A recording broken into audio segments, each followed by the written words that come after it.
Yes, off the track, courtesy of Windsor Park Stud. What a lineup they have. And as I've said to you earlier on, master craftsmen, look out for when they get as 2-year-olds. They're already running up in the Northern Hemisphere. Well, our guest today, Hall of Famer Jim Cassidy. Jim, we've talked about the big three.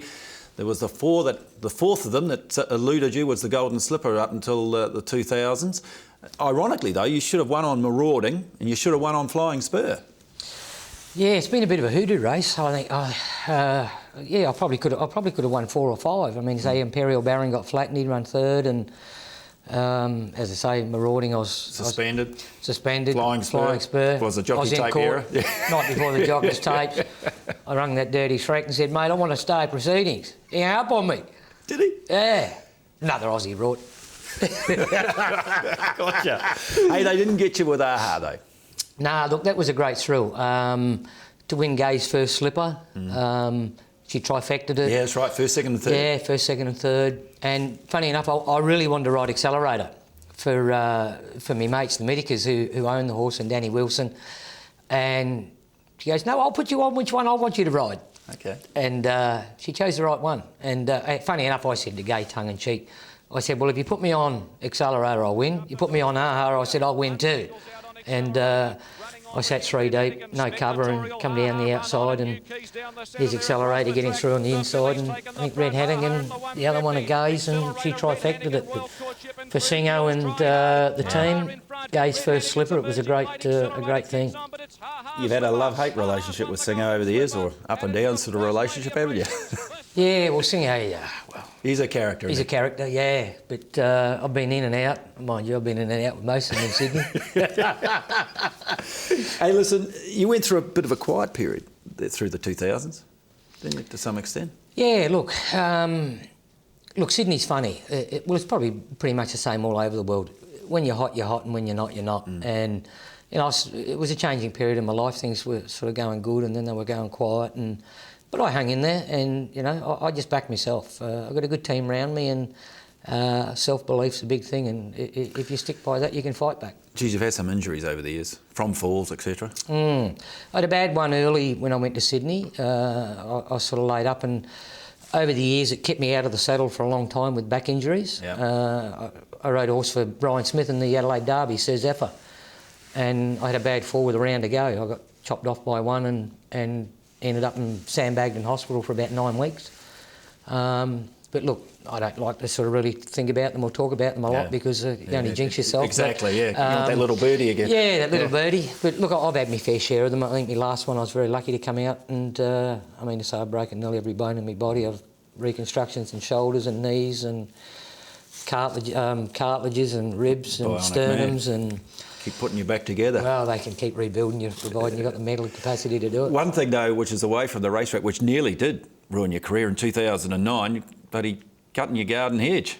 Yeah, I nearly took the fingers off. Well, I chopped them to the bone, 2 of them, and that was in a hurry. But look, I enjoyed getting out and doing my gardening, and I was just lucky Vic was home that day, and I was down the back, and I wasn't even able to start the little motorbike because I had to put this hand across and I ripped my shirt off and take up the fingers. Yeah, I got 7.5 acres here in Sydney, and look, I enjoyed it. I had it pretty much as a golf course at one stage, but Vic's great, and Piper's got a little motorbike there. She rides. She was into the pony for a while, and didn't like Doral, that. are you far from? Is that where Jerry Harvey is? Not far from you? Yeah, there? Jerry's not far from me. He's on the other side. Yeah, I see Jerry at the shop and catch up and have a coffee every now and then. So you'd have to pay.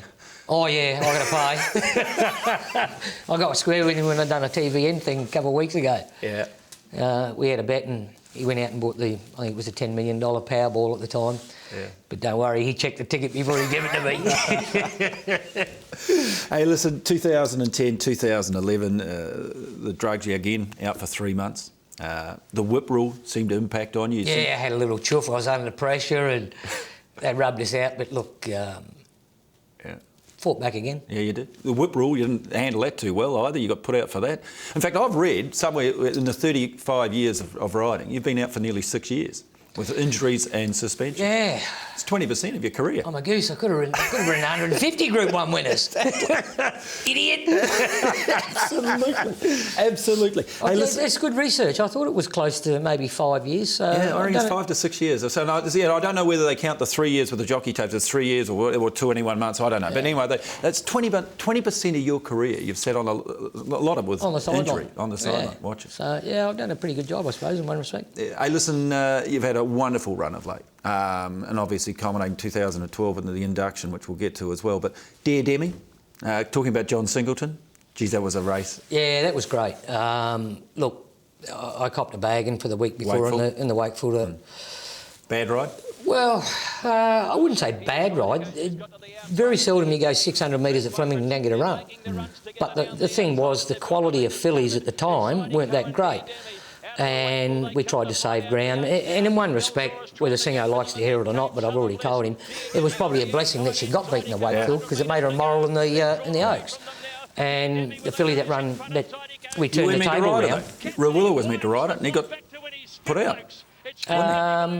No, James was on it. James was on it, and I got under James's neck because Singo was moaning about the way he was riding it. So I said, well, give me a chance. And then I was unlucky. We drew the outside in the 1,000 guineas. She ran second. Right. Then obviously went to the Wakefield and was stiff. But didn't he take you off the Wakefield, give it to Rawilla, and then Rawilla got put out, so you got back on? Nah, he was full of baloney. I was already engaged. Otherwise, I would have charged him the full 10%. Hope you're watching, Singo. I'll make sure he gets the DVD, don't worry. Otherwise, I'll show you myself.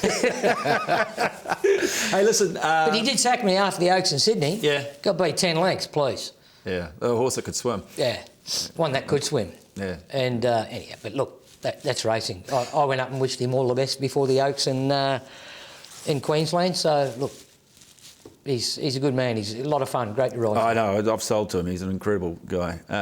Look, Pero, you wrote him. You're commented after, or quoted after, saying, this is, in my career, this is the best horse I've ever ridden. Was it a bit of an overkill, or is he something... Oh, no, look, in one respect, the 4 horses I put in my category, obviously, are a Kiwi, best 2-miler I've ever seen, and probably will ever see, because horses can't do what he done. He done it in New Zealand and then he done it in Melbourne. Makybe Diva doesn't come to mind? Oh, he would have picked Makybe Diva up and dropped her as far as I was concerned. Okay, carry on. Big call, but that's my opinion. Right. I've seen him. What was Makybe Diva doing? Plus they watered the track to win the 3rd one. Good on you, Lee. Stick to the... We'll be getting letters. You got the 4. That's Kiwi, Rough Habit, yep. Might and Power, Piero. Yep. For what Piero done, unbeaten at 2, won the Triple Crown. He come back and beat, I mean to say, Nash did give him a sore back in the Caulfield Guineas. Then, well, he should have won the Caulfield Guineas. Yeah.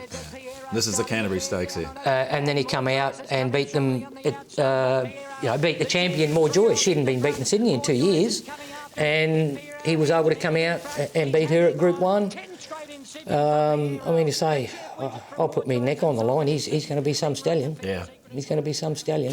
When they've got the will to win and do what he's able to do, like I thought if I had to give More Joyous start that day, I thought she would have beat me. So I just took the minus out of the equation, bang, box seat, was always going to be too strong. She couldn't come from behind him and beat him. Yeah. I didn't think anyway. And you were absolutely right. Hey, listen, you were inducted 2012 into the Australian Hall of Fame. With everything that's gone on in your career, the good, the bad and the ugly, mate, that must have been the absolute ultimate. Yeah, look, it was something I never dreamed of. Didn't expect it. Yeah, like I was quite overwhelmed, to be honest. But I wouldn't have got there without the team behind me. As I mentioned, my mum and dad, my family, my wife, my kids, all that sort of thing. Let's talk about some of the other people. Malcolm Ayoub? Malcolm Ayoub, yeah. Yeah, great man. We go back a long, long way. Probably the last... He's your fitness guy, is he? Yeah, like Malcolm's 75. I've been with Malcolm some nearly 30, 25 years. Met him in the sauna one day down at Coogee. I was in there having a sweat, and he was very much fitness in his younger days, and he asked me if he wanted to give me a hand in the sauna, and we've been mates ever since. Flashing back to the Melbourne Cup when I won on Might and Power. He come down for that week. We trained, done a bit of boxing and fitness work and sauna every day, and work ethic with him is outstanding. Yeah. Cut no corners. If he can do it, I've got to do it. And he come and helped me that morning. I think we were in the sauna that morning about 5:30 in the morning. We finished. I was in bed for a couple of hours before the Melbourne Cup, had a sleep and had to rest up, and he was back in Perth on the plane. No celebrations with me. He just done his job, wanted to get home, and as soon as I get back from New Zealand in another 5 or 6 days, he'll be waiting in Sydney to kick off and get ready to go again. Longy, in the good? Longy, no end, yeah. No end, yeah. Look, honestly, without Longy, I probably wouldn't be riding at the moment. He comes and patches me up, and whether it's back, knees, Masseuse whatever. Masseuse, yeah. A freak, champion bloke. Just another good part of my team. Malcolm and Longy, without either of them, I wouldn't be still riding today. Yeah. Hey, listen, there's a Kiwi that's making a mark in Australia at the moment, a guy called Chris Waller. Hey? Yeah, look, freak.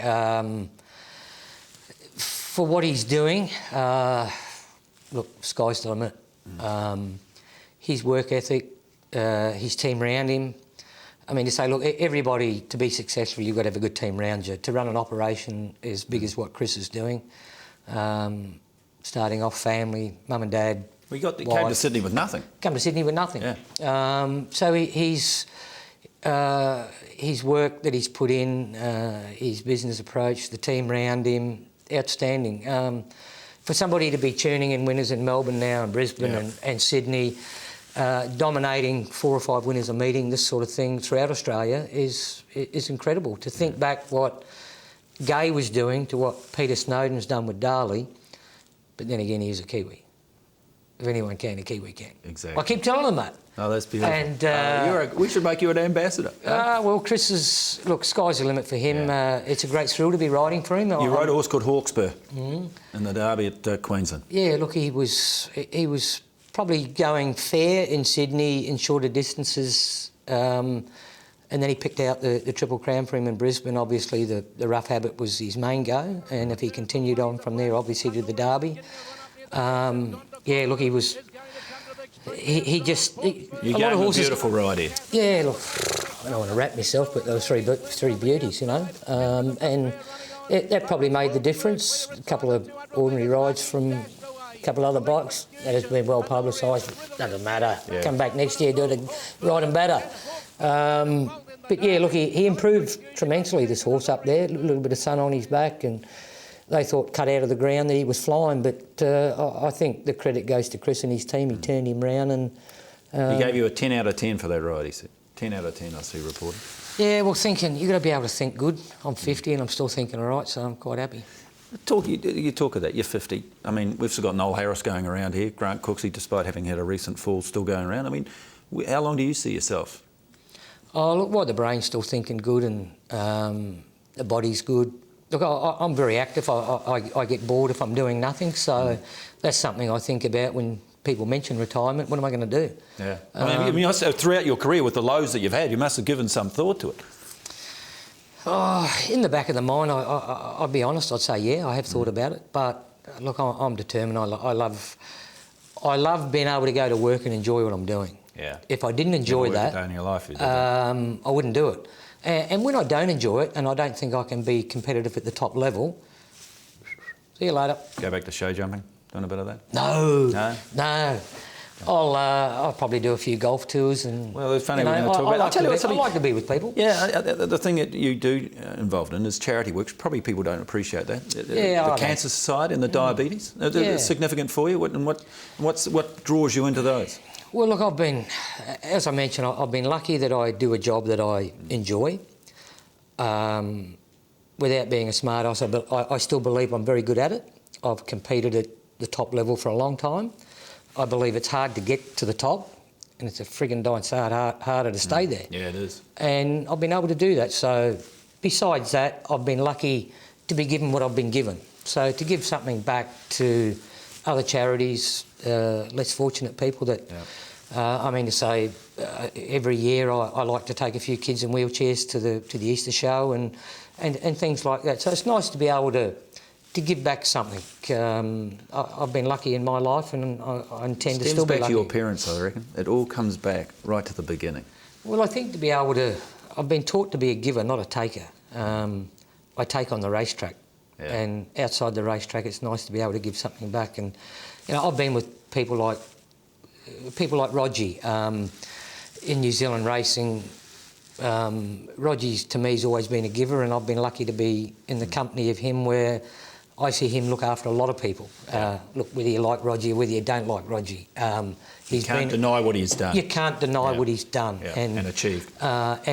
And I think a bit of that's rubbed off on me in one respect, because I was young when I was put in that company, and he's a great mate of mine, and I respect what he's done in his own lifetime, and be able to give back something to other people. And I've always seen Roger giving, and he wants to pay for me. I've got to fight to pay a bill with the bloke. Yeah. So to be able to give something back in other walks of life, I think is good. Because we've got a great shot of you in a pink suit. Oh, you wouldn't want to wear this on Gay Pride Day up in Sydney, would you? Well, actually, I do. I always wear it to the gay race day that they have in Sydney, and I get out there and specially made for a charity in Melbourne. Yeah. And you know, it was great. I got the suit made. A sponsor paid for the suit. We raised something like 80,000 over that week. I was getting photo with the police in Melbourne. I got photos with Des Gleeson, and I used that opportunity to get them photos signed and auction them and give them back to another charity. So hey, you talked about golf tours. You are running one, the Kentucky Derby golf tour. We're going to the Kentucky Derby next year. 2014. 2014. Can Kiwis come along on it? Oh, look, while you're there, if you want to come on a golf tour with the pumper and the Kentucky Derby, Teared Up Golf, who's actually run by Kiwi Beat in Sydney. Yeah. It's going to be a great tour. We do a couple of days of golf. We do the Kentucky Derby. We're going to go to do the Oaks Ball. We're going to have a day at Coolmore Stud, and then we're going to do the Jim Beam Distillery and over there while we're there. So sounds a great tour already. 10 days with the pumper. With the pumper and Glenn Robbins gave you that name, didn't he? No, one of my old girlfriends. No. We're allowed to say that? We're in New Zealand, of course we can. No, Glenn Robbins did. Robbo did, yeah. It was that old pumping style, and look, it was a lot of... it stuck. I think it's been great. Yeah, no, it has been. And then I started the ring-a-ding-ding and clickety-clack, the pumper's back, and... Hey, I'm looking forward to the book. You going to write a book? I will, yeah. I just need a few more people to pass away yet. Yeah, look, I've been asked to write a book. I'd prefer to do it when I finish writing. Yeah. Especially, I've got to give it to the stewards, I've got to give it to this one, give it to that one. But it'll be the truth. I mean, to say... It's been an exciting life. New Zealand was good. Aussie's been great. And I'm looking forward to the next chapter when that time I say sayonara. But at the moment, still happy, loving it, kicking butt, it's great. Mate, we love having you here. On behalf of everybody, thank you, my friend, for being part of it, and thanks for spending off the track with us. Ladies and gentlemen, that is Hall of Famer, Jimmy Cassidy. Yeah, once a Kiwi, always a Kiwi. Yep.